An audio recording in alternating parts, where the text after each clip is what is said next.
Alright, we've got a couple of chukar here, and I wanted to show you how to tell the difference between males and females. So a lot of people think, you can see the spur on this one, and if it has a spur it's a male. But sometimes females have spurs. They're usually not as big, but here's an example.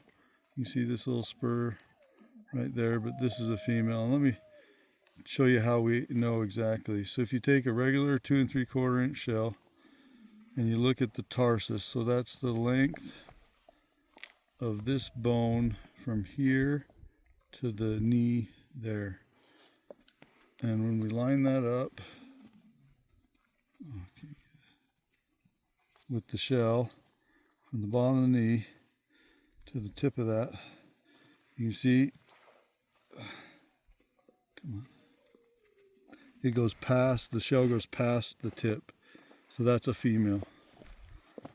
That's a female chukar, even though it has that little bump there. The male, on the other hand, if you look at that that same distance, what we call the tarsus, so from that there, it meets the 2 3/4 inch shell. It's just as long as that, or close, and so that's a male, and that's the telltale for telling the difference between males and females on chukar, is the length of that tarsus from there to there, and you just compare it to that 2 3/4 inch shell. You see how much smaller that is. Then that one is right there.